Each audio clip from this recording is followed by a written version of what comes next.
Alors, ala barakatillah. Alors, Jumu'ah Mubaraka. Mesdames et messieurs, bonjour. Bienvenue à la deuxième séance en ressources humaines qui porte sur le CIRH, le système d'information en ressources humaines.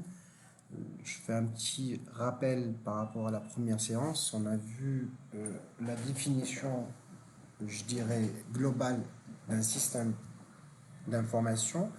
Et on l'a adossé en fait justement aux ressources humaines. D'accord? On s'est dit en fait qu'un système d'information, c'est l'ensemble des moyens, des outils qui permettent de traiter des informations input, d'accord, à travers un algorithme, d'accord, pour, je dirais, que ça soit traitable et exploitable, ce qu'on appelle en fait justement le output. Hein. L'algorithme, ça peut être en fait un algorithme technique, fonctionnel, etc. D'accord. Alors, tout simplement, il ne faut pas avoir peur de ce mot parce que généralement, on parle d'algorithme que pour les ingénieurs. Non, en fait, un algorithme, c'est tout simplement l'ensemble des moyens, d'accord, mis en place pour résoudre une problématique ou bien pour atteindre un objectif. Je peux vous dire en fait un exemple le plus simple possible, c'est en fait traverser la rue, il nous faut un algorithme. Hein. Ça vous paraît en fait justement bizarre? Non, effectivement, pour traverser la rue, on doit un petit peu identifier le risque des voitures qui arrivent, on doit un petit peu également calculer ou anticiper la vitesse avec laquelle on va traverser en contrepartie en fait justement de la vitesse de la voiture qui se rapproche, etc. D'accord? Passage piéton. Alors tous ces éléments-là, d'accord, ils nous aident en fait justement à résoudre une problématique, c'est de traverser. Je vous donne un exemple simple pour un petit peu banaliser les choses. Il ne faut pas avoir peur en fait justement du mot algorithme, d'accord? Alors on s'est dit que ces algorithmes, ils permettent en fait justement de résoudre en fait une problématique à travers en fait je dirais, des informations collectées à la base qu'on appelle le input et le traitement des normes, ça s'appelle en fait après le output. D'accord? Alors, on adosse en fait le système d'information aux ressources humaines. Pourquoi? J'ai fait l'histoire un petit peu la dernière fois. On s'est dit que les ressources humaines, dans ses débuts, ils n'utilisaient pas en fait justement les systèmes d'information, c'est avec le flux, c'est avec la massification, c'est avec en fait la forte demande, je dirais, des collaborateurs qu'on a pensé à industrialiser, je dirais, le traitement des données. Et quand on veut industrialiser, on est certainement face à une problématique, je dirais, de volume et automatiquement, il faut penser à un système d'information pour, je dirais, euh, industrialiser en fait justement ce processus. Et parmi les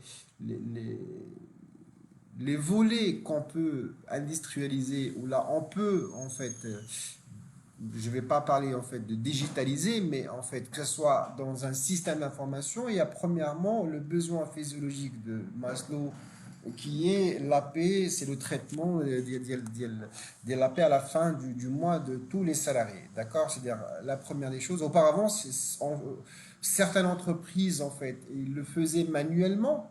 Bon, je parle en fait des années 80, des années 90, début 90.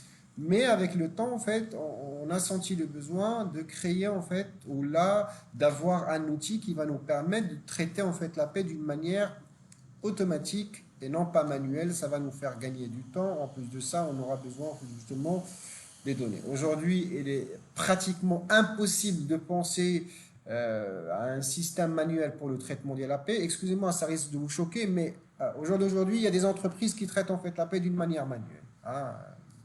Malheureusement, bon, j'espère qu'avec cette vague de digital et cette vague je dirais, de confinement, ils vont changer d'avis. mais malheureusement, ça existe encore en fait au Maroc. Il y a quelques entreprises qui traitent en fait leur paie manuellement au profit de leurs salariés. D'accord? Même, vous avez bien en fait à la télédéclaration NAIA, tout ça se fait en fait justement d'une manière sur le système. Même Damancom en fait, il n'utilise pas, c'est-à-dire il passe en fait vers. Ça dépend en fait du nombre des salariés aussi. D'accord? Très bien. Alors, le premier besoin, d'accord, qui s'est fait sentir à l'époque, c'était le traitement, la rémunération. Bon, je dis en fait plutôt la paie, un traitement de la paie à la fin du mois, d'accord? Et on a commencé un petit peu à dire qu'est-ce qu'on peut mettre en place comme système pour industrialiser. D'où en fait aujourd'hui la panoplie des solutions proposées par plusieurs, je dirais, éditeurs à travers leur intégrateur. Et je crois, en fait, la dernière séance, j'ai expliqué un petit peu ce que c'est entre intégrateur et éditeur. Éditeur, c'est le constructeur, c'est celui qui a fait l'édition, en fait, justement, de la solution, hein, genre Sage, d'accord, dont le siège il est à UK. Et plusieurs intégrateurs qui peuvent prendre la carte et l'intégrer au profit du client final, d'accord? C'est l'intégrateur, si vous voulez, en fait, c'est l'intermédiaire. Parfait, voilà, c'était un petit peu ça au début. Après, dernièrement, on commence à voir le cirage d'une manière un petit peu globale, d'une vision un petit peu helicopter view, pour dire aujourd'hui, est-ce qu'on ne peut pas faire autre chose également euh, en dehors, je dirais, le traitement de la paix classique, est-ce qu'il y a moyen je dirais, aller vers d'autres aspects hors le traitement de la paix? Et effectivement, en fait, aujourd'hui, il y a pas mal de modules, ou là, pas mal de logiciels aujourd'hui, à travers plusieurs modules, qui traitent, je dirais, la formation, la planification, la gestion de la planification de bout en bout, d'accord? Euh, Quoique aujourd'hui, il faut le dire, c'est très compliqué ici au Maroc. C'est-à-dire, on n'a pas, même si en fait il y a des solutions, je parle de HR Access qui est en fait le module en fait gestion et planification des formations. Il y a tous les gros éditeurs. Ils disposent d'un module de gestion de formation, sauf au niveau de la planification et le suivi, c'est un petit peu compliqué. Il y a aussi cette partie administrative. Aujourd'hui, l'interfaçage avec l'OPPT, ce qui fait le module n'est pas très complet. Du coup, en fait, l'entreprise, oui, il l'achète, il l'adopte, mais en fait, justement, pas jusqu'au bout, d'accord? Il y a aussi intranet, tout ce qui est demande administrative, pure et dure, d'accord? Ça fait partie en fait justement des modules vendus par des éditeurs.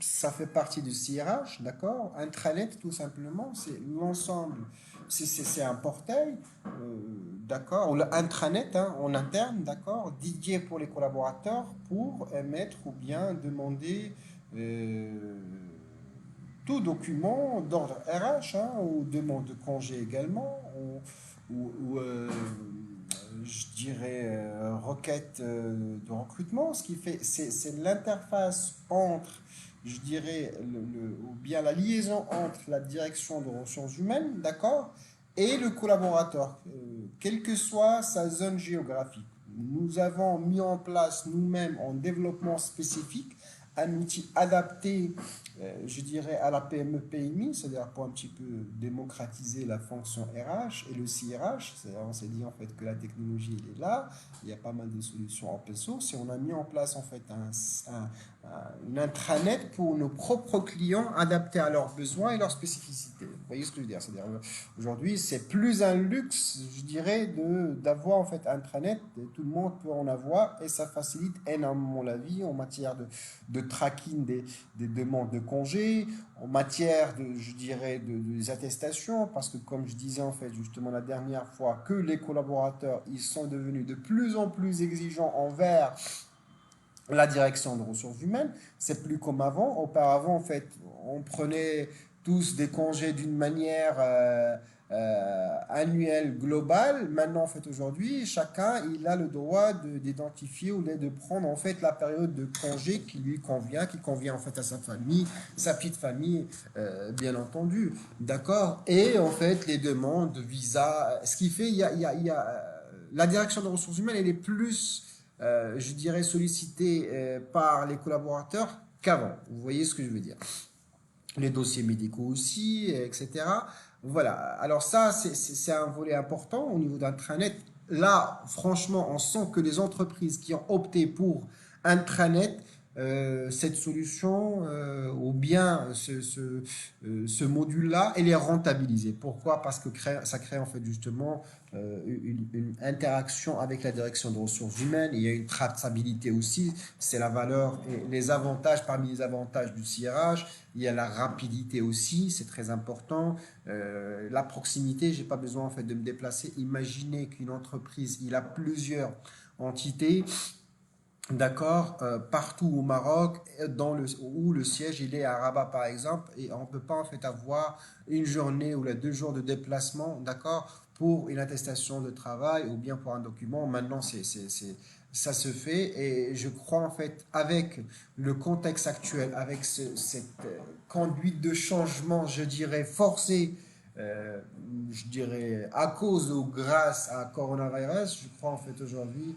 la digitalisation est devenue un must-have, c'est-à-dire aujourd'hui, toutes les entreprises ils doivent penser à l'agilité, à cette forme de nomadisme en fait justement de leurs salariés, à la formule de télétravail aussi, d'accord, qui s'avère et qui peut être également en fait la solution pour pas mal d'entreprises, d'accord. Et aujourd'hui, le télétravail, d'ailleurs, il y aura un article sur la vie économique rédigé par mes soins sur le mindset et le toolset en fait justement du télétravail. Sur la partie toolset, on a besoin en fait d'un système c'est pas de tracking, mais de vérification, d'échange, de proximité. Et ça peut être également en fait justement des outils CRH en fait avec les collaborateurs. Vous voyez un petit peu l'avantage du CRH. Aujourd'hui, ça se renforce aussi avec cette période je dirais, de crise sanitaire et économique, d'accord, à travers en fait justement le télétravail. Très bien, ça c'est un module, là, je répète en fait, on a vu en fait le module traitement de la paix, d'accord, qui est le besoin physiologique, d'accord, au début. Après, il y a la formation, on s'est dit en fait que la formation, peu d'entreprises qui achètent et qui adoptent, je dirais, la mise en place et le rendre effectif en fait justement en production, c'est le module de la formation, vu que c'est un petit peu compliqué, on l'utilise en fait au niveau de la planification. Après, il y a le module intranet et on s'est dit qu'aujourd'hui, ce module-là, il est largement utilisé par les entreprises. Pourquoi? Parce que ça crée plus de proximité avec, je dirais, je dirais le collaborateur, d'accord? Il y a également aussi un autre module dans le CRH, d'accord? Parce que c'est la gestion, je dirais, des entretiens annuels d'appréciation, c'est-à-dire vous connaissez tous que la fin d'année, d'une manière trimestrielle, l'entreprise lance, je dirais, des entretiens annuels d'appréciation pour ses collaborateurs. Et aujourd'hui, ce processus-là, d'accord, il est informatisé. On peut opter pour la technologie, le CRH, pour un petit peu digitaliser ou bien industrialiser ce process-là. Alors, s'il y a des questions, ce dernier doit être aligné avec la stratégie entreprise. Oui, effectivement, c'est Ahmed. Aujourd'hui, je dirais le matching entre la vision de l'entreprise et le CRH doivent aller dans le même sens, si j'ose dire. Aujourd'hui, le CRH, il rend, je dirais, comment dirais-je, il permet à l'entreprise de faire des économies, d'accord? Il permet également à l'entreprise d'être plus proche des collaborateurs. C'est vrai, ça engendre un coût, mais le retour sur investissement, il est très intéressant. C'est-à-dire aujourd'hui, on peut avoir en fait un ROA en fait rapidement. Et de l'autre côté, les collaborateurs aujourd'hui sont ravis parce qu'aujourd'hui, ils n'ont pas besoin de se déplacer ou bien de laisser leur travail pour aller chercher une petite demande ou bien de le relancer. Je me rappelle très bien en fait au début parce que il n'y avait pas d'intranet, les gens ils étaient obligés de déposer la demande, de relancer. Même aujourd'hui, il y a le dépôt de dossiers médicaux en fait aujourd'hui à travers en fait des plateformes qui permet en fait justement de tracer, de scanner, de vous dire en fait le délai et d'interagir. C'est-à-dire vous recevez toutes les informations concernant votre dossier médical, de votre visite, de votre montant de remboursement sur la plateforme. C'est-à-dire aujourd'hui, je crois en fait ça arrange tout le monde, ça arrange en fait justement l'entreprise à travers en fait sa stratégie, d'accord, globale, et aujourd'hui le besoin, je dirais, des collaborateurs pour je dirais, développer ou bien pour avoir plus de proximité. D'accord? Très bien. Alors, ça, si vous voulez, les entretiens, excusez-moi, les entretiens annuels d'appréciation, on peut aussi mettre un module rien que pour ça. Je me rappelle très bien, il y a une solution en fait PeopleSoft qui est utilisée en fait justement pour la gestion des entretiens annuels d'appréciation. Il y a également HR Access qui ont leur propre outils qui gèrent ça. Il y a CGDIM, il y a SAP, il y a tous les grands éditeurs. Ils ont en fait ce module-là de gestion des entretiens et d'appréciation ou bien la gestion de talents. Maintenant, ça dépend en fait qu'est-ce qu'on veut dire par la gestion de talent, d'accord? Mais je peux vous dire en fait d'une manière classique ce qu'on connaît, ce qu'on sait depuis la nuit des temps, c'est les entretiens annuels d'appréciation. Maintenant, on peut les industrialiser à travers des entretiens. Il y a une auto-évaluation en fait justement du collaborateur. Après en fait, elle est évaluée par son N plus A avant que ça soit transmis en fait à la direction des ressources humaines, d'accord? Parfait. Voilà, ça c'est le deuxième module. D'accord. Il y a nouveaux concepts qui sont un petit peu très en vogue. C'est le chat, c'est un outil qui permet en fait justement de créer, c'est pas un Facebook, mais c'est un Facebook en fait professionnel au sein de l'entreprise pour échanger. Il y a aussi le recrutement, tellement c'est devenu en fait banal pour moi.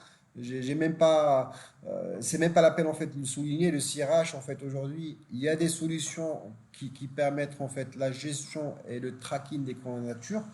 D'accord. Là, en fait, aujourd'hui, c'est un besoin physiologique vu que le recrutement, ça coûte cher et le temps, voilà. Là, Samira, en fait, il parle de SAP Success. Oui, c'est pour le R3, pour le grand. Il y a aussi le Business One aussi, qui est pour les petites moyennes entreprises aussi. Exactement. Il y a plusieurs solutions, hein, il y a plusieurs solutions. Il y a des solutions, en fait, open source carrément, d'accord? Il y a des solutions qui proposent en fait du freemium, il y en a d'autres qui proposent en fait du premium. C'est plus, je vous parle en fait des systèmes d'information. Auparavant, ça coûtait les yeux de tête, d'accord? Ça coûtait un bras et demi pour la mise en place. Et c'était trop compliqué pour chercher les consultants et les intégrateurs. Et c'était des jours. Aujourd'hui, alhamdoulilah, d'accord? Grâce à la technologie, grâce à l'avancée de la technologie, aujourd'hui, on peut se procurer des solutions parfois par user, par tête. D'accord? C'est-à-dire, moi j'ai 5 salariés, je prendrai en fait un abonnement en cloud, d'accord? Ok, de la solution qui coûte des millions de dirhams en fonction de ma taille, en fonction, je dirais, de mon budget. Vous voyez ce que je veux dire? Et ça, en fait, aujourd'hui, c'est louable, franchement. Heureusement qu'il y a en fait justement cette avancée technologique pour un petit peu démocratiser et banaliser l'usage, je dirais, du CRH. Hein, parce que il y a 10 ans, c'était les grands groupes qui pouvaient en fait justement avoir des CRH. Ils étaient fiers aujourd'hui de l'avoir. Maintenant, aujourd'hui, même la petite moyenne entreprise, il peut avoir en fait un système d'information adapté à son budget. Ses collaborateurs et son activité également. D'accord? Très bien. Alors, le recrutement aujourd'hui aussi, comme je disais, ça coûte cher. Vous pouvez voir en fait aujourd'hui les job boards en fait. Si vous voulez, c'est pas un CRH, on est bien d'accord, parce que le CRH, euh, comme je disais, c'est interne, propre à l'entreprise. C'est-à-dire aujourd'hui, oui, un job board, il permet en fait justement de faire le sourcing. C'est une partie, je dirais, du processus de recrutement, d'accord?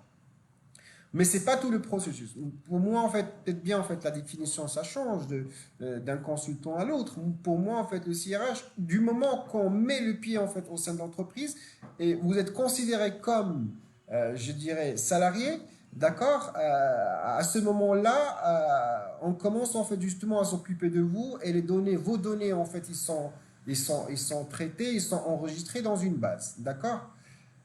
Voilà. Il y a aussi au niveau toujours dans le cirage lié au recrutement, des plateformes qui fait la gestion des candidatures. C'est qu'il a passé le premier entretien, le deuxième, il est retenu. D'accord? Ça, c'est ce qu'on appelle en fait la thèse. D'accord? C'est le Applicant Tracking System, c'est généralement connu par ce nom-là, qui permet tout simplement de traquer, de planifier de bout en bout le processus de recrutement, depuis l'identification des besoins et l'annonce, etc., jusqu'au l'intégration. D'accord. D'ailleurs, en fait, par la même occasion, nous, on a développé quelque chose de similaire à un ATS. Mieux encore, on est parti plus loin d'un simple ATS, d'accord, à travers en fait notre solution phare CV Parser. C'est pas pour faire de la pub, mais vous expliquer un petit peu que c'est made in Morocco et c'est adapté en fait justement à n'importe quelle structure et n'importe quelle société. Parfois, en fait, on envisage même en fait aujourd'hui de la commercialisation en France. C'est le parsing. Le parsing, c'est un petit peu c'est une nouvelle technologie qui permet d'analyser, c'est l'analyse sémantique, je dirais, du contenu. Quand vous savez le recrutement, on assiste dernièrement à une massification, un envoi massif des candidatures et parfois en fait justement le recruteur, il ne sait pas auquel ça il doit vouer avec le nombre très important des candidatures. C'est la raison pour laquelle on a mis en place un système qui permet de collecter, de récupérer tous les CV, les data, d'accord, et les traiter, les analyser pour faciliter le travail, je dirais, au recruteur au niveau de la planification ou bien au niveau du processus de recrutement en interne. Ça, c'est grosso modo, en fait, si vous voulez, les 4 ou 5 modules en CRH. Je répète, c'est le recrutement, c'est traitement de la paix, c'est gestion de carrière, c'est la formation et les demandes administratives. Maintenant, la question 1 million d'euros, c'est comment mettre en place. Rappelez-vous, la dernière fois, je vous ai parlé que même si vous n'êtes pas ingénieur de formation, d'accord, vous pouvez être en fait un chef de projet ou bien un consultant CRH, d'accord, fonctionnel. Je dis bien fonctionnel pour la simple raison que aujourd'hui il y a deux volets. Il y a la partie besoin métier, c'est à vous de l'exprimer, c'est à vous de le rédiger, d'accord, à travers en fait des cahiers de charges. Il y a l'aspect technique, c'est les pages noires, c'est les bases de données, c'est les SQL, c'est les Oracle, c'est le code, c'est du Java, c'est du PHP. Ça, je vous parle, c'est pas pour vous embrouiller, mais pour vous dire en fait aujourd'hui, c'est d'autres personnes qui sont spécialisées en ça qui peuvent le faire. Mais aujourd'hui, la mise en place, aujourd'hui, je le répète, la mise en place d'un système d'information, il dépend de plusieurs acteurs. D'accord? C'est plusieurs intervenants et chaque intervenant, sa contribution, elle est importante aussi que l'autre. Vous voyez ce que je veux dire? C'est-à-dire aujourd'hui un CRH, il n'est pas limité qu'aux ingénieurs. Les ingénieurs, il arrive en fait justement à la deuxième étape. Mais dans un premier temps, c'est la rédaction du cahier de charge. Alors, la première des choses, c'est la rédaction d'un cahier de charge. Et là, si vous voulez, conseil que je vous donne, ne cherchez pas à vous compliquer la vie parce que quand on entend en fait un système d'information, on croit on doit être en fait justement quelqu'un de MIT. Bon, j'exagère pour la mise en place d'un système d'information. Bon, on peut être en fait un commun des mortels et mettre en place un système d'information en ressources humaines, c'est de rédiger le besoin. Alors le besoin c'est quoi? Le cahier de charge, tout simplement, c'est que je dois dire ce logiciel, d'accord, ou bien cet outil-là, il doit répondre à quelle problématique? Qu'est-ce qu'on cherche à résoudre comme problématique? C'est la première question à se poser, d'une manière globale, d'une manière générale, d'accord? On va aller en fait du général vers le particulier, d'accord? Prenons un exemple tout simple, ok? Je souhaite mettre en place un système d'information en ressources humaines qui va gérer. D'accord? Le pointage à distance. D'accord? Le grand classique, le pointage, on a en fait aujourd'hui des pointeuses qui permettent en fait justement de faire le tracking des pointeuses en fait, des portiques carrément en fait aujourd'hui, ou bien le pointage à travers la carte, ou bien à travers en fait justement les empreintes. Il faut juste avoir en fait autorisation de la CNDP, d'accord? Mais cette fois-ci, c'est différent. Avec le contexte actuel, on a besoin d'un pointage, mais à domicile, c'est-à-dire à distance. C'est-à-dire, je ne suis pas censé en fait justement pointer au bureau, mais je vais pointer depuis mon poste. Vous voyez ce que je veux dire? Ça, c'est un sujet, je dirais, que pas mal d'entreprises auront du mal, en fait, justement, s'ils adoptent, en fait, justement, le télétravail pour un petit peu quantifier les heures de travail du salarié. Alors là, je parle de quantifier, c'est-à-dire la tendance aujourd'hui, je ne parle pas, en fait, quantifier. Quantifier après, c'est une autre problématique. Mais le pointage à distance, aujourd'hui, ça peut être, en fait, un sujet intéressant auquel demain vous serez affronté pour la mise en place en fait d'un système d'information qui permet en ressources humaines qui permet le pointage, sauf cette fois-ci à distance pour depuis plusieurs, je dirais, points de vente ou la point de lieu de travail ou là en fait aujourd'hui de maison carrément. Alors, aujourd'hui, toute intelligence de réfléchir comment détaillé, d'une manière fonctionnelle. Moi, je l'ai toujours dit, et je le dis en fait justement à mes équipes, c'est que lors de la rédaction du cahier de charge, c'est comme si... il ne faut pas commencer avec les outils Excel, oui, avec les PowerPoint. Il faut passer par en fait un travail de conception, de définition de besoins et d'analyse globale. Euh, il faut que ça se passe dans votre tête. L'étape suivante, c'est de rédiger, noir sur blanc. Moi, j'adore d'ailleurs, en fait, c'est toujours comme ça. C'est ma façon de faire. Kersam, ce que je veux, d'accord? Je dois un petit peu l'exprimer, premièrement, ou bien l'étape préliminaire à travers des notes éparpillées, d'accord, à droite à gauche. C'est-à-dire aujourd'hui, il n'est même pas en fait lisible pour d'autres, mais pour moi, oui. Je schématise, si vous voulez, quand je dis en fait Rassam, et après, je commence à mettre ça au propre à travers un document. Après, j'ai envoyé à Sebad en fait des documents qu'il pourra en fait partager avec vous. D'ailleurs, même en fait certains en fait participants, ils m'ont demandé l'ingénierie de formation. Les documents, ils sont partagés avec Sebad. Donc vous pouvez en fait justement les récupérer. Quelques documents. Voilà, en fait. Le cahier de charge, il y en a partout sur Internet.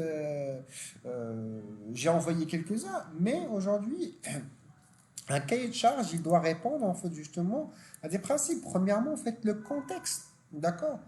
Ces solutions, c'est d'expliquer en quelques mots le fondement de la demande. Et il ne suffit pas simplement d'exprimer l'aspect technique d'un projet, mais plutôt en fait l'aspect fonctionnel. Il sert à quoi finalement? Parce qu'un site aujourd'hui, je donne un exemple d'un site e-commerce. Hein, je veux mettre en place en fait un site pour vendre, je dirais, des produits cosmétiques en ligne. D'accord? Le but, c'est quoi? C'est oui, effectivement, j'ai des produits et je souhaite les liquider.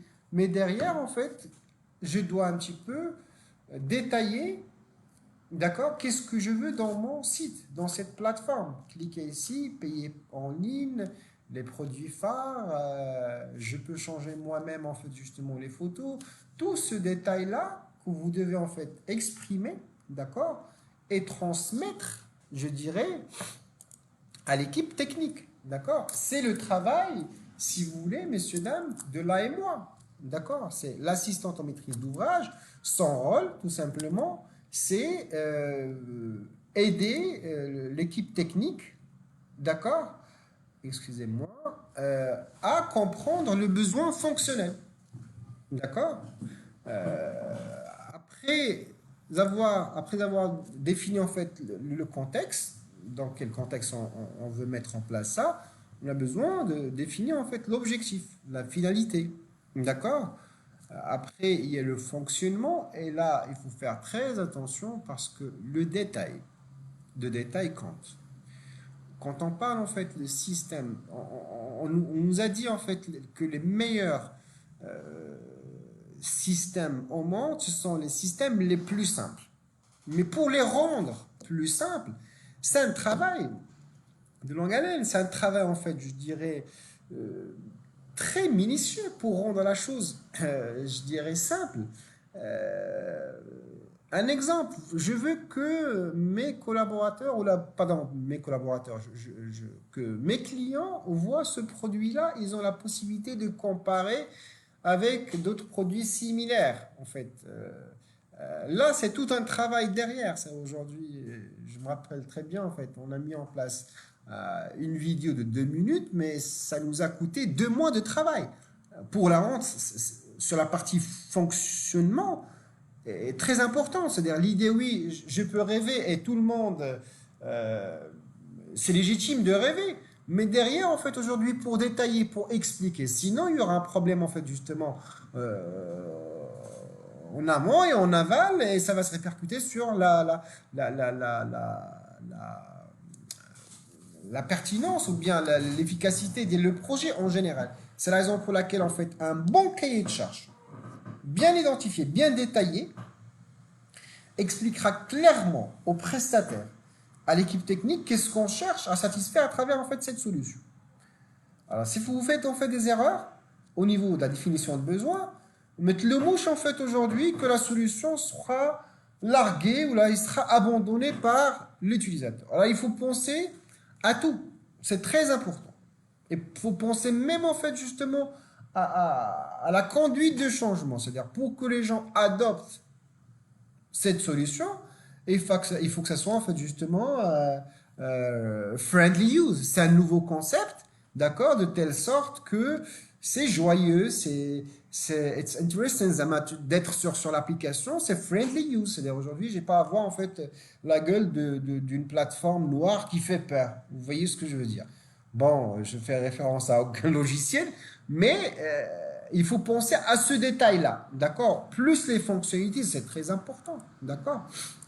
Ok, parfait. Il y a cet aspect-là, d'accord? Le cahier de charge. Alors, excusez-moi, il y a aussi le chiffrage. Alors, le chiffrage et le planning, c'est très important parce que au niveau de la mise en place, je dirais, d'un cahier de charge. J'ai détaillé la dernière fois, c'est qu'il y a un cahier de charge, ce qu'on appelle les specs fonctionnels et les specs techniques. Les specs fonctionnels, c'est tout ce qui est métier, hein. Pas forcément RH, ça peut être la finance par exemple, la mise en place d'un système de comptabilité, hein, ou là un système de contrôle de gestion. D'accord? Là, en fait, on est dans les ressources humaines. La mise en place d'un cahier de charge, d'accord? Il y a l'aspect fonctionnel, ce qu'on appelle les specs, les spécificités fonctionnelles, les spécificités en fait techniques, et sont rédigées par technique, d'accord? C'est la raison pour laquelle on parle de l'AMOA, cette partie-là, d'accord? Du projet qui est métier, et l'autre partie AME, d'accord? Mise en œuvre, d'accord? Là où il y a le développement informatique, d'accord? Alors, une fois on a rédigé en fait le cahier de charge, d'accord? On a fait également le, le, le chiffrage de la solution. C'est-à-dire le chiffrage, généralement, elle est fait par le cabinet ou là le prestataire, c'est-à-dire de dire en fait combien ça va coûter en matière du temps. Chez eux, on parle du jour homme et il faut comment en fait noter ce jargon-là. Si vous voulez en fait être des consultants en système d'information en ressources humaines, il faut adopter en fait le même, euh, je dirais jargon, le même lexique, le même vocabulaire qu'un chef de projet. Je crois qu'il y avait en fait des formations dans ce sens-là sur la gestion de projet et sur le lexique de gestion de projet. On parle en fait des Gantt, on parle de AMOA, on parle en fait justement de AME, on parle en fait de Go Live, on parle de testing, d'accord, on parle en fait du cahier de recettes, d'accord, la rédaction. On verra tout ça. J'ai vu des gens qui n'ont jamais touché au IT et qui parlent ce discours-là et qui arrivent en fait justement à prester et à livrer et faire du bon delivery. D'accord? Très bien. Alors, une fois le cahier de charge est rédigé, on lance la consultation et lorsqu'il s'agit des gros projets dans des grosses structures qui ont les moyens, on passe carrément par des appels d'offres. D'accord? Et aujourd'hui, euh, une fois qu'on fait le chiffrage, d'accord, euh, on saura en fait combien ça va nous coûter en matière de temps. Et automatiquement, en matière d'argent, on parle du jour homme. C'est-à-dire aujourd'hui, il ne faut pas que ça vous choque. Quand on parle du jour homme, c'est ce projet pour la mise en place d'un logiciel de traitement de la paix ou le pointage à distance, ça va me coûter, ça va me prendre au-delà de la licence elle-même, d'accord, ok, ça va me coûter en fait des jours ou bien 15 jours, je dis n'importe quoi, de mise en place, de paramétrage, de prendre les données, de renseigner le nom de tous les collaborateurs, d'accord, de les former aussi. Ce temps-là, ça s'appelle, on le calcule en jour 1, d'accord. C'est une unité de mesure pour la gestion de projet en général, pas forcément dans le système d'information en ressources humaines, ça peut être en fait en supply chain, ça peut être en logistique, ça peut être en marketing, d'accord. C'est l'unité de mesure, hein. C'est le piquant un petit peu la gestion du projet. Mais après, en fait, le jour 1, en fait, aujourd'hui, il peut être en fait quantifié, il peut être monnayé ou il y a adossé à un prix.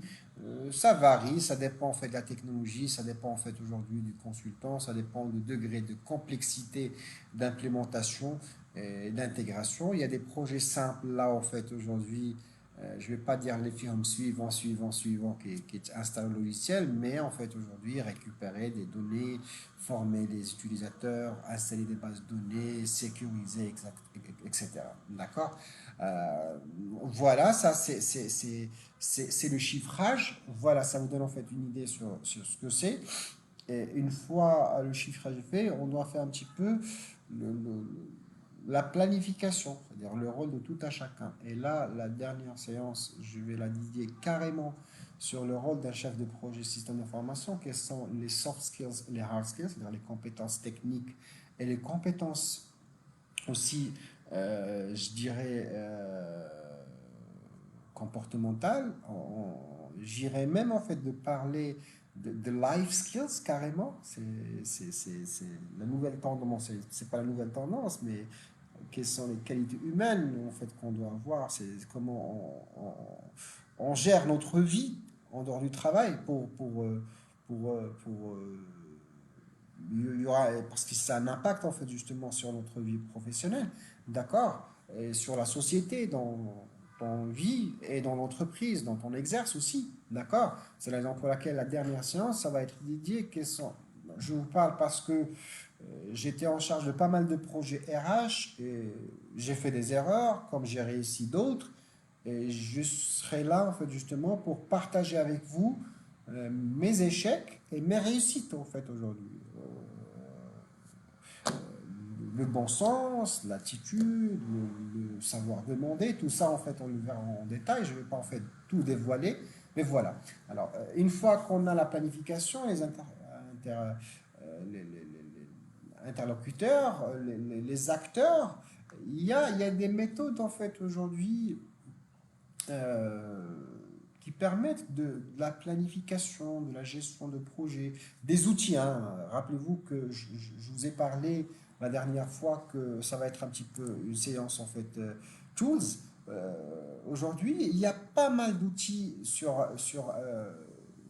open source, hein, qui permettent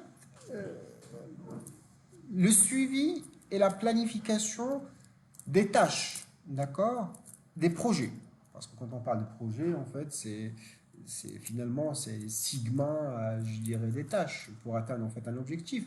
Je peux vous en donner en fait quelques-uns. Par exemple, en fait, il y a Trello, Trelo, d'accord. C'est un logiciel qui permet la planification d'une manière collaborative en fait des tâches avec les collaborateurs, avec en fait gentle reminder, avec en fait aujourd'hui un deadline, avec des Gantt, avec en fait des tableaux, d'accord? C'est une solution open source que vous pouvez utiliser. Il y a d'autres solutions style euh, Redmind en fait, je crois que je l'ai utilisé en fait quand j'étais à la banque, et c'est une solution qui permet également de mettre euh, l'ensemble des éléments, des acteurs et des données de votre projet et lancer le suivi et le tracking et l'état d'avancement de votre projet à travers en fait des Gantt, à travers en fait justement des graphes, à travers des justifs. Et c'est un espace de travail collaboratif et de partage de chair avec les collaborateurs pour voir où ça bloque, comment on peut résoudre un problème. D'accord?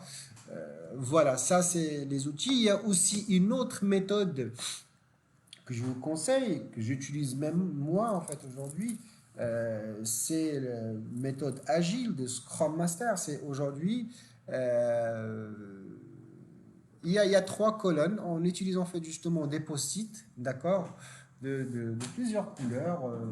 Bon, là, ils sont au bureau de l'autre côté, d'accord, mais c'est des post-it qu'on va utiliser pour tracer en fait trois colonnes, d'accord.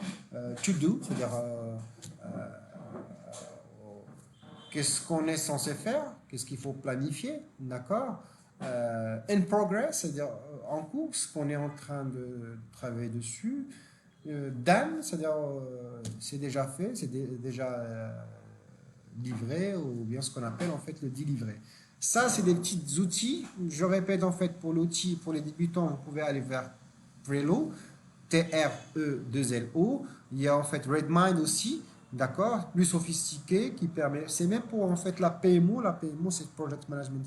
C'est quelqu'un qui gère un portefeuille de plusieurs clients, de plusieurs projets, d'accord. C'est un outil très efficace. Il y a également la méthode Scrum Master. Il y a même en fait des formations euh, certifiantes de Scrum Master, parce que le Scrum Master est devenu en fait aujourd'hui un poste à part. C'est quelqu'un qui va un petit peu gérer la progression du travail des collaborateurs.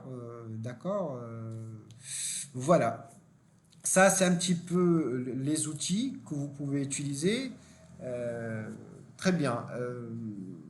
Je répète en fait ce qu'on a vu, c'est que le système d'information, il peut englober en ressources humaines plusieurs volets dans les ressources humaines, à savoir le recrutement, l'intégration aussi, d'accord, la formation, d'accord, la rémunération, la paie, plus la rémunération, c'est beaucoup plus sophistiqué, d'accord, gestion des talents et tout ce qui est administratif, y compris en fait tout ce qui est médical et dossiers médicaux, d'accord. Alors pour mettre en place en fait un système d'information dans un premier temps, l'étape ultime, c'est définir en fait un besoin, d'accord, c'est mettre en place un cahier de charge, son contexte, le besoin, le fonction, et j'insiste sur le fonctionnement, sur le dessin, sur le schéma. Ça commence par une idée tracée sur noir sur blanc, juste après en fait mis au propre en fait dans un document Word, PDF, etc. J'ai partagé quelques modèles en fait de cahier de charge. On passe en fait par la suite au- à la planification, chiffrage. Le chiffrage, on a parlé en fait justement de l'unité de mesure en fait justement d'un projet. C'est ce que j'ai appelé en fait le bit count en fait justement la gestion de projet. C'est les jours hommes qu'on peut en fait multiplier. Ça dépend en fait de la complexité du projet. Ça dépend en fait également de l'intervenant également. Ça commence de 2000 jusqu'à en fait 10 000 jusqu'à 15 000 dirhams en fait aujourd'hui. J'ai vu en fait des interventions des consultants seniors en CRH, sur HR Access, en fait, minimum à 12 000. Bon, pas ici au Maroc, mais en fait, justement à l'étranger. D'accord. Voilà. Et après, en fait, on a partagé également quelques outils, d'accord, de gestion de projet, style Trello, Redmine, aussi je dirais, la méthode Scrum Master Agile qui permet en fait de planifier votre journée. Permet également de faire du management visuel. C'est qu'en rentrant, je peux voir en fait justement mon backlog. Le backlog en fait, c'est l'ensemble des projets que je suis en fait, les tâches que je suis en fait censé liquider dans la journée. Je vois mon backlog, je vois en fait quelle est la massification, la masse visuelle en fait justement de to do, c'est-à-dire de ce que je suis censé faire. Et je peux voir en fait in progress si en fait j'arrive à liquider jour après jour. Ou bien je peux en fait dire, écoute, j'ai un bon delivery, en fait, tous mes projets, en fait, ils font. C'est du management visuel qui permet, en fait, à travers Scrum Master, la méthode agile, de gérer, en fait, les projets et les équipes, bien entendu. Très bien. Bah, écoutez, sur ce, je ne sais pas s'il y a, je laisse en fait une petite, s'il y a des questions, d'accord?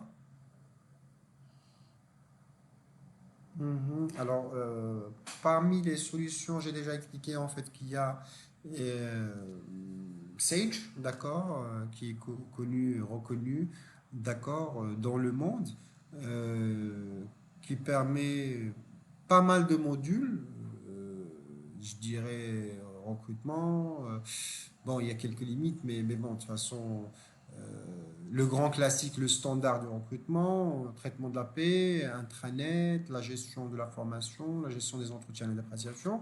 Ils sont tous, ils se valent, hein. Vous voyez ce que je veux dire? Il y a Sage, il y a SAP, il y a Oracle qui ont leurs solutions, il y a d'autres solutions en fait qui sont spécialisées que dans, je dirais, la gestion des talents, d'accord? Euh, voilà, il y en a pas mal sur la partie en fait recrutement aussi. Il y a la partie job board, il y a aussi des solutions qui font de l'ATS, d'accord? Voilà.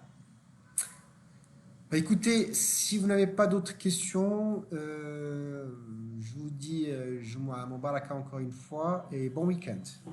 À très bientôt.